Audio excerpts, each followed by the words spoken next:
Þá komum við að síðasta þætti sósunar, en í dag ætlum við að heimsækja 2 búðir. Önnur Kvartýra 49 og hinn Geysir. Það mjög ólíkar, en standa báðar mjög framarlega þegar kemur að listrænni sýn á hönnun.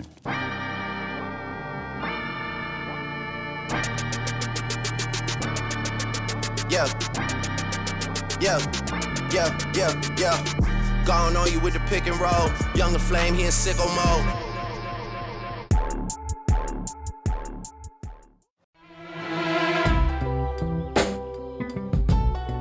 Þegar ég ákvað að fara í fatahönnun, þá vissi ég vildi bara fara í St. Martins í London og fór bara beint og sótti þar í master eftir BA-námið og kláraði sem sagt fatahönnun þar 2012 og var ráðin beint inn í franskt fyrirtæki Yves Saint Laurent og var þar í tæpt ár og sem sagt, í lok 2012 kom ég heim og tók í rauninni við þessu starfi sem bara yfir hönnuður hjá Geysi. Þú gerir þetta allt bara frá því að velja bara algjörlega. Hvernig tölurnar eru saumaðar á? Bara hvernig tölurnar eru saumaðar á, hvernig þráðurinn hvernig innviðið eru 2 saumar hér, bara hver einasti þráður í þessari flík ákvörðun.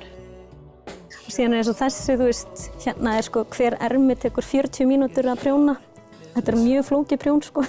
Það alveg svona alls konar dítilar sem gaman að pæla í ef maður fer að skoða flíkunar betur. Og axlasaumurinn á þessari. Ég get alveg farið í mikið nördisma með prjón, sko. Já, þessi saumur ekki, þú veist...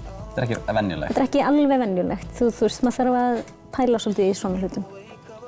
En það eitthvað sem þú hefur gaman að það finnst þér að vera hausverkur? Nei, ég elska það. Ég elska að pæla í garni. Mér finnst það langskemmtilegast við vinnuna. Og svona að finna, þú veist, rétta prjónið, í réttu flíkina, í rétta garninu. Þannig að þú veist, jú, það svolítið það sem ég finnst skemmtilegast að gera. Það erfiðasta við að vera í fataframleiðslu á Íslandi bara markaðurinn lítill. Og til að geta verið í einhvern veginn svona professional framleiðslu þá minimum sem þú þarft að panta. Og eins og við erum að vinna með rosalega flottri jakkaframleiðslu. Þau eru með minimum á jakka 200 stykki. Og þú veist, það bara... Það erfitt. Ég vona þetta sé vel heppnaður jakki því að, þú veist, við þurfum að kaupa 200. Þetta svolítið svona dans á línu, hvenær ætlar að vera safe og þú vilt auðvitað ekki vera alltaf safe. En þú verður líka að vera bara, ok, þetta svo, þú veist, ég ekki að panta 4 flíkur. Nei. Ég að panta 100 eða 200. Þú þarft að geta hugsað 200 strákar sem myndu. Já. En þú ert ekki bara hanna, ert ekki líka að panta inn eða svona ákveða? Jú. Hvernig ákveður hvaða vörur fá að koma inn í Geysi? Ég byggja það rosalega mikið á bara instinkt. Ok.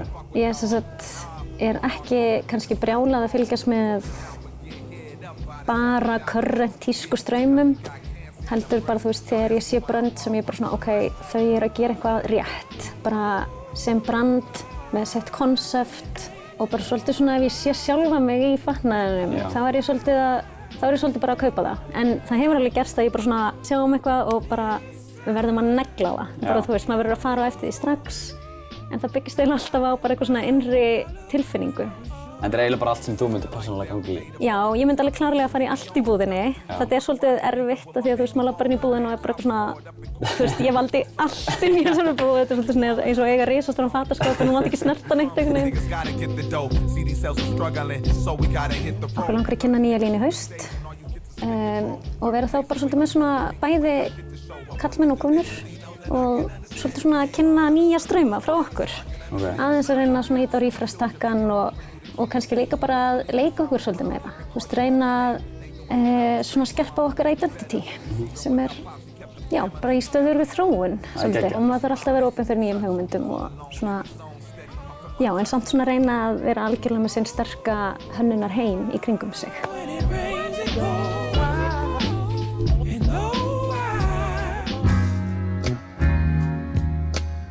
It all started actually with the graphic design for me. That influences a lot of my process. So that is a core of my collection regularly. It comes from visual prints and colors and that feeling. Here you can find some of my pieces. This one is like with the print, this one as well. And fashion kind of came naturally because my mom was a dressmaker when I was a kid, and we did a lot of crazy things because in the 90s you can't really find any fashion, like pretty much you had to be creative. and we would like just design some items. So I was like the most fashionable kid in my school. But every collection is different. Each time you learn something new. And actually working in the store with actual customers, like with people, seeing them respond, trying and respond, that helps a lot. You're like, okay, like this person liked this one thought that maybe this didn't fit. And you like write it down in your brain. Like you're like, okay, you already have a list of things that you're gonna improve for your next collection. I didn't even know that you can learn so much. Yeah. That was not in our school. No. So that's something like new that I learned from being in the store. Because when you have that direct connection with someone, you feel and respond to it immediately.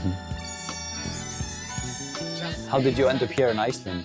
Long story short, my husband, he is from here, he is Icelandic. But a little bit longer story would be that I got to know a lot of Icelanders in Barcelona, actually. How do you like narrow it down to which products you want to have here in the store? The brands that we're representing, they're all small brands, indie brands, I would say. So they have their own productions, and I know they treat their people very well. So we're kind of creating this whole niche for people searching for unique fashion. Each item we get here, it's regularly 3 or 5 items. We established connections with some of the brands, and we know they're really nice to work with, and they really push boundaries of fashion, especially Russian brands. We're really proud to represent some of them that are not sold outside Russia. And for me, this is like a big accomplishment as a nation that we finally, from like a really depressed period in Russian politics, finally there is like enough creativity and money for people to make their own brands. Yeah. And actually designers from this brand, it's called Velchok, they visited us, and yeah, we got drunk together, so it was so we became you're good friends. Yeah, that's pretty much happening with all the Russian brands. Like I'm always talking directly to designers. What was like the inspiration for the clothes here and the aesthetics and the lighting and everything? Well, it's 2 separate stories, because first we wanted to have kind of feeling of a gallery. But then we came up with this name, Kvartira, which means apartment in Russian. So we decided to combine these 2 things, so make it like a gallery feeling with the white walls and very bright, good lighting, because like to observe the artwork in the gallery, or in this case it was clothing. And also we have a kind of coffee corner, we have books, and we have events. So it's kind of this merging different fields together, have a feel of being invited to someone's creative space. Would you consider the clothes here, or clothes in general, as art? Definitely, yes. I mean, also if you ever worked in art field and then you work in the clothing, you see so many similarities in the process, because the process is the same. The only problem that at the end of the day, person has to wear it, and it has to be comfortable. Run away from me, baby.